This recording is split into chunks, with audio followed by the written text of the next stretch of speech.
문제가 생길 때 보면 일이 한 가지만 닥치지는 않죠. 그러면 우리 쉽지요. 그런데 항상 두세 가지 일이 한꺼번에 일어납니다. 동시에 발생하죠. 짜고 치듯 그렇게 일어납니다. 그러면 정신이 없고 혼미해집니다. 무엇을 먼저 처리해야 할지 난감해지죠. 무엇을 먼저 해야 할지 모르겠고, 그래서 때로는 에라 모르겠다, 그냥 꽁처럼 내 머리를 그냥 풀숲 속에다가 쳐박고는 나는 몰라 그러고 싶을 때가 꽤 있습니다. 사실 이 문제가 그렇게 간단한 문제가 아닙니다. 이것은 어떤 믿음과 신앙을 가지고 있느냐, 그것과 관련이 되어져 있죠. 불교나 도교는요, 기본적으로 우리가 살고 있는 이 세상을 참이 아니라 거짓이라고, 환상이라고 생각을 합니다.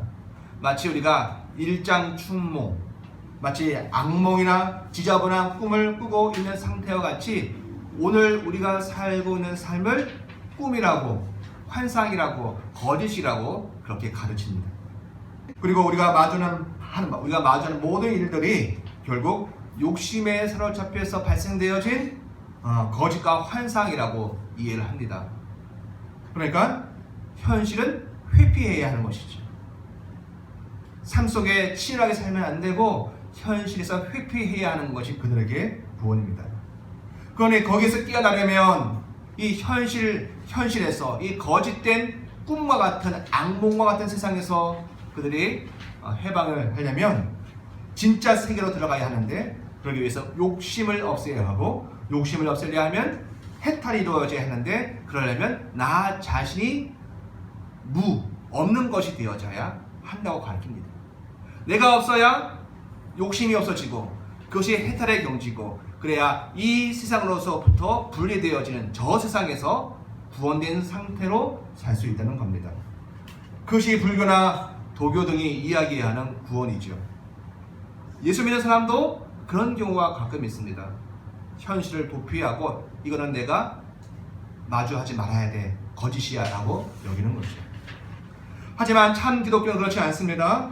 우리가 살고 있는 이 세상 자체가 실제입니다.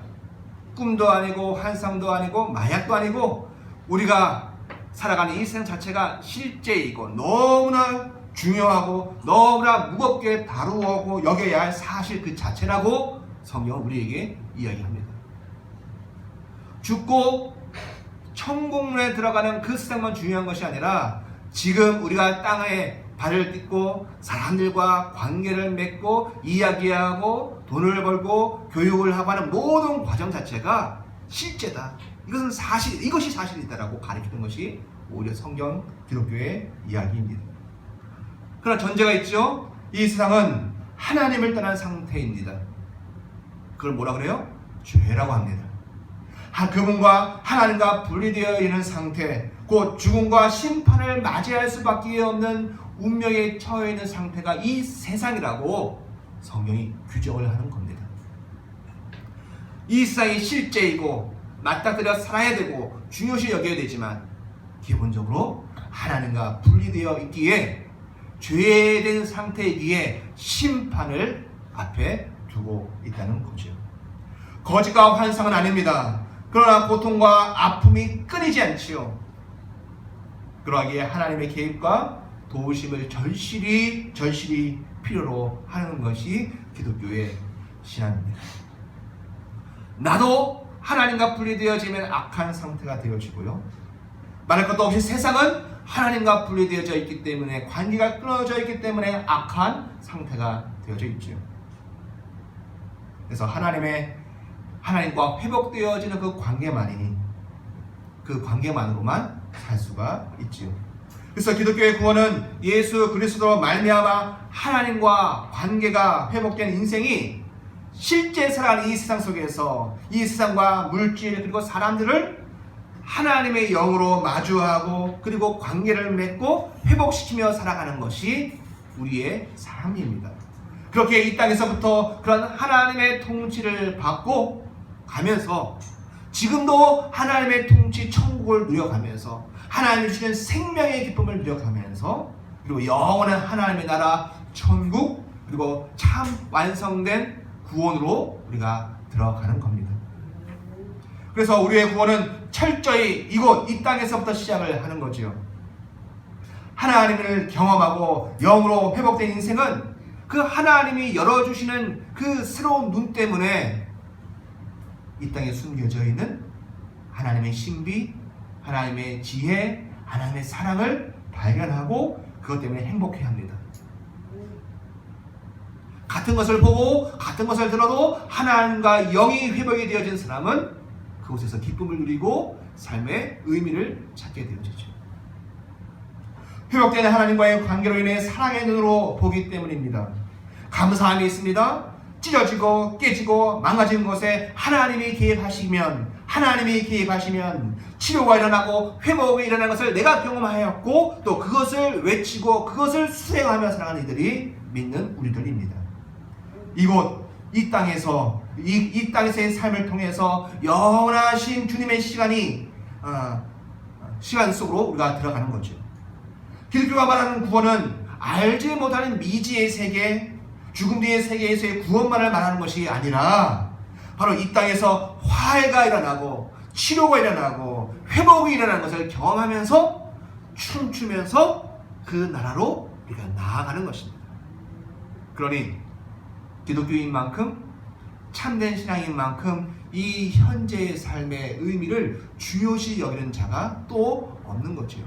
오늘 본문에서 하나님의 아들이신 예수께서 앞서서 배에 오르십니다. 그리고 제자들이 그 뒤를 따르지요. 우리말 성경에서는 예수님의 행동에 포커스가 맞춰져 있는 듯 그렇게 읽혀집니다. 그런데 원래 의미는 예수님이 선택을 하시면 그 뒤에 제자들이 자신들의 의지를 가지고 행동한 그들이 주체가 되어서 행동한 것이 강조가 되어져 있는 거죠. 제자들의 행동을 성경이 강조를 하고 있는 겁니다. 어찌 보면 예수님이 중요하잖아요. 정말로. 그런데 마태복음에서는 예수님에 대하여서 이 제자들이 어떻게 행동하고 어떻게 자세를 취하느냐가 굉장히 관심이 많은 그런 내용으로 기술이 되어져 있습니다. 성경을 기록한 마태는 예수님보다 제자들의 선택, 저들의 반응, 그리고 행동에 관심을 집중하여서 기록을 하고 있습니다. 그것을 좀 멋있는 말로 이야기하면 제자도입니다. 제자도. 구원하시는 예수 이미 완성되어져 있는데 그 뒤를 제자들이 어떻게 따라갈 것이냐라고 하는 거죠. 핵심 문장의 주어가 많은 경우에 제자들이 그 주어가 되어져 있습니다. 제자들이 어떻게 했다? 그것을 마태가 기록을 하고 있습니다. 여러분 24절을 보십시오. 한번 24절 읽어보겠습니다. 시작. 바다에 큰 돌이 일어나 배가 물결에 덮이게 되었으되 예수께서는 주무시는지라. 아멘.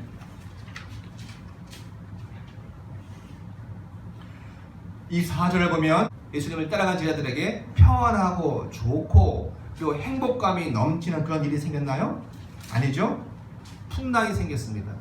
파도가 들이닥칩니다. 문제거리가 생긴 거죠.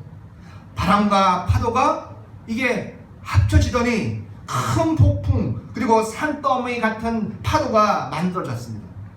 그리고 그 파도와 부딪히면서 그 배가 물에 잠겨가고 있는 겁니다. 지금 서서히 침몰해 가고 있다고요. 정신이 없고 일촉즉발 무슨 상황이 일어날지 알 수 없는 상황입니다. 여러분 사실 이 같은 것은 이 문제는 풍랑이 일고 바다가 지금 바뀌어서 파도가 생겨서 공격하는 것은 누구를 향한 도전입니까? 사실 예수님을 향한 도전이에요. 예수님을 공격을 하는 것이다. 그러나 예수님은 계속해서 뭐하고 계세요? 주무시고 계십니다. 어떻게 이해해야 될까요? 예수님은 이 풍랑과 파도에 대해서 아무 신경을 쓰고 있지 않다는 거죠. 주무시기만 하는 겁니다.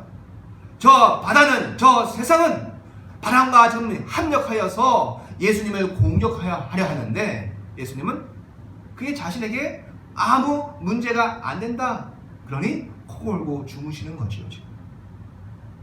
새벽부터 예수님이 늦게까지 일을 하십니다. 누구보다 피곤하신 분이십니다. 예수님은 분명 피곤하실 상황입니다. 새벽부터 밤늦게까지 쉼없이 일하시니 피곤하신 것이 당연합니다. 그런데 폭풍이 몰려오고 파도가 부딪히는, 그래서 물이 가득해서 침몰해가는 그 상황 속에서 여전히 주무시는 이 상황을 예수님이 피곤하시기 때문에 주무신다라고 이해하기에는 좀 어폐가 있는 거죠. 이 난리 속에서 피곤해서 계속 주무신다는 것은 잘 이해가 되지 않습니다. 아무리 피곤해도 지금 이 상황은 잠에 계속 잠자고 있을 상황이 아니기 때문에 그렇습니다. 아마도 그것보다는 피곤해서 주무시는 것보다는 아마 예수님께서는 이 상황이 당신에게는 아무 문제가 되지 않기 때문에 그냥 주무시고 있는 거죠. 시편 127편 2절에 이런 말씀이 있습니다. 너희가 일찍 일어나고 늦게 누우며 수구의 떡을 먹음이 헛되도다. 그러므로 여호와께서 그의 사랑하시는 자에게 잠을 주시는도다. 하나님의 평강이 아무 문제와 스트레스가 없는 하나님의 사람에게 주께서 이 극한 상황 속에서도 편히 잠잘 수 있는 은혜를 주신 거지요. 그 반면에 제자들은 어떻습니까? 난리가 났습니다. 웬만하면 예수님을 깨우지 않으려고 했습니다. 왜? 예수님 피곤하실 거야. 좀 잦아들겠지. 풍랑이 파도가 이제 멈출 거야. 괜히 예수님 깨우지 말자. 그렇게 서로 입을 맞춘 듯 합니다. 그런데 마태가 이렇게 표현합니다. 제자들이 나와 깨웠다라고요. 제자들이 나와 깨우며 라고 그렇게 말하고 있지 않습니까? 그냥 다급한 마음의 표현만 이해한다면 저들이 예수님을 깨웠다 이렇게 말하면 됩니다. 그런데 마태는 그렇게 얘기하지 아니하고 저들이 나와서 예수님을 깨웠다라고 말합니다. 예수님께 다가온 거죠. 점점 상황이 이제 극에 달하자 악화되자 자신들의 힘으로는 어찌할 수가 없는 상황이 된 겁니다. 그냥 시간이 지나면 괜찮겠지라고 여겼는데 아니요, 점점 악화일로입니다. 배가 물에 잠겨 침몰해 가고 있습니다. 어쩔 수 없이 예수님은 흔들어 끼웁니다. 예수님처럼 평안을 이제는 유지할 수가 없습니다. 멀찍이 있던 자리에서 이제 근심이, 불안이, 걱정이, 초조함이 막 꿈틀거리고 일어나기 시작합니다. 그래서 예수님께 나아갑니다. 자기 힘으로 안 되니 예수님께 나아갑니다. 그리고 예수님을 깨웁니다. 여기서 제자들의 위급함, 저들의 초조함, 저들의 불안함이 느껴지지 않습니까? 저들은 괜찮을 거야 라고 저들의 경험과 저들의 어부로서의 경험을 통해서 이제 괜찮아질 거야 라고 했던 자신의 마음의 안정감이 깨어진 거죠. 자신들이 여겼던 그 보호망이 깨어져 버린 겁니다. 바람과 바다가 합쳐져서 이제 닥친 이 일에 대해서 더 이상 우리 경력으로는, 우리 캐리어로는, 우리 어부로서의 삶을 살았던, 우리 배와 함께 살았던 우리의 힘으로는 이제 더 이상 안 된다, 이제 끝났다라고 하는 위기감 속에서 예수님께 나아가서 깨웁니다. 이제 죽었구나 하는 공포심 때문이지요. 그리고 예수님께 말합니다. 뭐라고요? 주여 구원하소서, 우리가 죽겠나이다, 이렇게 말합니다. 우리는 잠깐 여기에서 쉬고 가야 할 것 같아요. 살펴볼 게 있습니다. 같은 풍랑을 잠잠케 하신 사건을 마가도 기록을 하고 있거든요. 마가복음에도 있고 마태복음에도 이 사건이 기록이 되어 있습니다. 그런데 마가복음에서는요, 제자들이 이렇게 말하지 않습니다. 주여 구원하소서, 우리가 죽겠나이다, 이렇게 말하지 않습니다. 표현이 다릅니다. 예. 마가복음 4장 38절에 보면 저들이 이렇게 얘기합니다. 선생님이여, 우리가 죽게 된 것을 돌보지 않으십니까? 다르죠?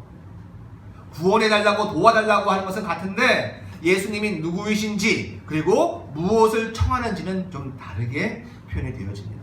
여기에 마태가 이야기하고자 하는 것이 있는 거죠. 같은 사건이지만 마가가 중요시 여기는 거하고 마태가 중요시 여기는 것이 다른 겁니다. 우리도 그렇죠. 같은 것을 보아도 많이 다르게 얘기하죠. 본 사람이 자기의 마음속에 이미 한번 해석을 하기 때문에 같은 걸 보아도 전혀 다른 것을 이야기하게 됩니다. 같은 사건에서 마태는 호칭부터 다르게 표현하지요. 선생님이 아니라 주님이라고 이야기합니다.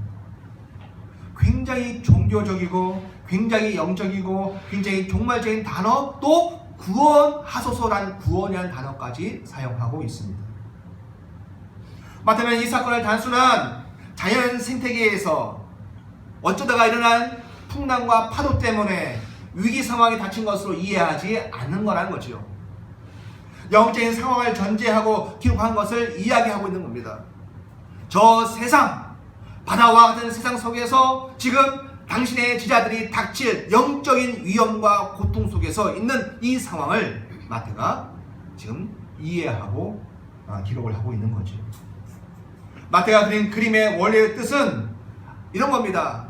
그림으로는 풍랑이 일어나고, 그림으로는 파도가 달려들고, 그림으로는 그 배가 침몰해 가고 있는 거지만, 원래 이야기하고자 하는 것은 악한 마귀와 귀신들이 마치 풍랑과 파도와 같이 예수님과 그 제자들에게 거칠고 폭력적으로 달려드는 모습을 지금 그려가고 있는 것이죠.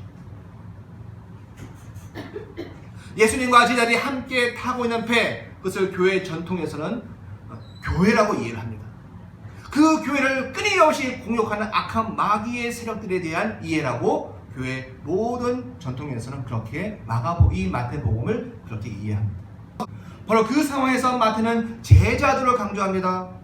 단순히 마음으로 믿었다를 넘어서서 매 순간 자신의 주인이고 구원자이신 예수 그리스도를 향한 헌신과 절대적인 복종을 강조하는 책, 그것이 바로 마태복음인데, 이 상황 속에서 제자들이 어떻게 해야 하는가, 과연 그들의 제자도는 무엇인가에 대해서 마태가 지금 강조하고 있는 거라 할 수 있습니다. 예수님을 선생님이 아니라 주님으로 믿고 따르는 제자들이 이 풍랑이 이는 상황 속에서 악한 마귀의 도발에 대해서 개인을 망가뜨리고 또 교회를 위협하는 원수의 도발에 대해서 예수님께 도움을 요청합니다. 뭐라고요? 주여 구원하소서, 죽겠나이다. 우리가 죽겠나이다. 사랑하는 성도 여러분, 우리 역시 예수님을 주와 그리스도로 믿고 고백하는 사람들입니다.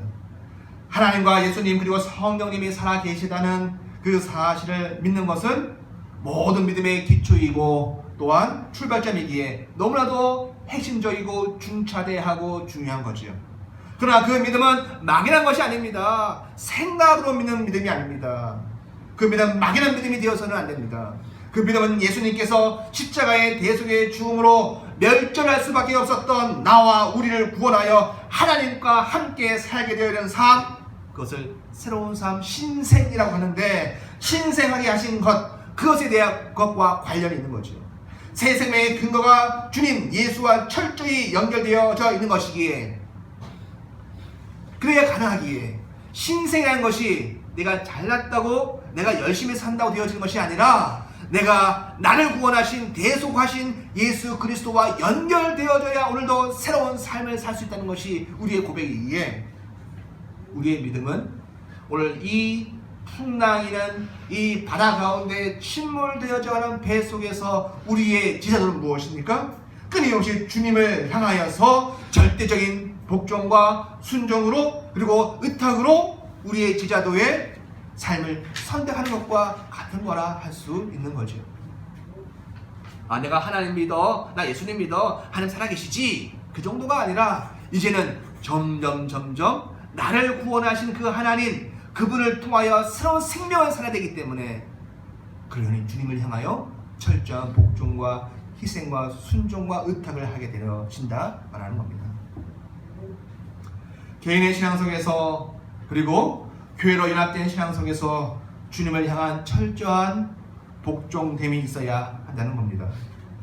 그래야 그 풍랑과 파도가 들끓는 바다와 같은 저 세상 속에서 하나님의 사람, 예수 그리스도의 제자라는 자기 정체성을 잃지 않기 때문이죠. 분명 베드로는, 또 베드로를 비롯한 제자들은 예수님께 헌신된 사람들이었습니다. 내가 주님의 헌신된 제자로 살겠습니다 라고 그렇게 고백한 사람들입니다. 세상 것 버리고 주를 쫓겠다 한 사람들이죠. 그런데 이 풍랑과 바다가 돌격을 하고 하는 이 위기 속에서 어떤 면에서 저들은 실패했습니다. 무엇을 실패했을까요?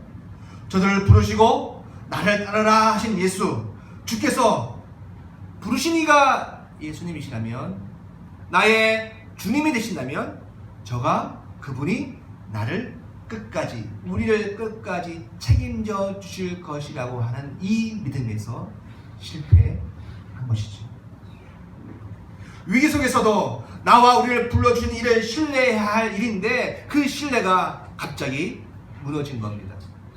물이 들어오고 파도가 치고 위기 상황이 되어지고 나 혼자 있는 것 같고 박탈감을 당하는 상황 속에서 예수 주님을 의지하는 것을 놓아버렸다고요. 저들의 요청에 주님이 반응하신 것을 보면 압니다. 주님이 뭐라고 하셨어요? 어찌하여 무서워하느냐. 그리고요, 믿음이 적은 자들아. 공동번역에서는 이것을 믿음이 없는 자라고 얘기합니다. 분명히 믿잖아요, 우리가. 그런데 믿음의 실제는 어디서 나와요?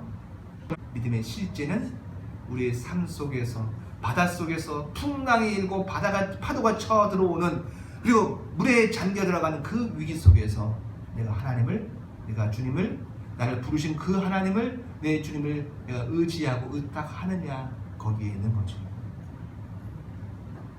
그렇습니다. 예수님께서 이 사건을 자연 속에서 닥치는 그런 위기 상황에 어떻게 대처하느냐의 문제가 아님을 말씀하십니다. 이것은 영적인 문제라고 말씀을 하시지요. 그래서 바다와 같은 세상 속에서 풍랑과 파도와 같이 악한 마귀가 대적자들에게 고통당할 믿는 성도와 교회들을 염두에 두고 말씀을 하고 계시는 겁니다. 사랑하는 성도 여러분, 한 주간의 삶 속에서 여러분 안전하셨습니까? 저 풍랑이는 저 바다 위에서 또 그 파도에 의해 침몰되어질 것 같은 그 위기 상황 속에 있진 않았습니까? 그때 우리는 무엇으로 그것을 이겨 나왔습니까? 창세기 7장에 보면 하나님의 심판의 도구인 홍수물로 하나님은 모든 것을 다 덮으시죠? 심지어 지구상에 있는 가장 높은 산까지 다 덮어버리십니다. 그리고 모든 살아 숨쉬는 것들을 물에 잠기게 하셔 심판을 행하십니다. 그런데 반대로 일시적이지만 심판이 예정되어 있는 공중의 거주자는 사단 마귀도 어찌 보면 예수님께서 함께 탐성하신 교회까지도, 그 배까지도 지금 자신들의 폭력과 악한 말과 그리고 여러 사악한 것으로 물에 잠가 없애려고 시도를 하고 있습니다. 하나님의 흉내를 내죠. 그러면 10중 8구 믿는 사람들의 안정감과 확신은 송두리째 깨지기도 합니다. 불안에 떱니다. 파괴됩니다. 나를 부르신 이가 누구인지 의심이 갑니다. 그분의 능력이 어떠한지 잊고 맙니다. 내가 끝내 이기리라, 오직 의는 믿음으로 말미암아 승리한다 라는 것이 공허한 말이 되어집니다. 그리고 이렇게 말하죠. 믿음 가지고도 안 돼, 신앙 가지고도 안 돼 라고 말합니다. 그것이 일반적 우리 성도들의 삶이기도 합니다. 교회의 모습과 세상 속에서 위기를 닥칠 때 우리의 모습의 태도가 달라지죠. 예수님을 주님과 그리스도로 믿고 복종과 순종으로 쫓아가는 지자들을 잇는 경우가 허다하다는 말입니다. 이것에 대해서 주님이 말씀하십니다. 뭐라고요? 너희가 참으로 믿음이 없구나 라고 말입니다. 저 폭풍과 파도는 무서워할 대상이 아니다 라고 말씀하십니다.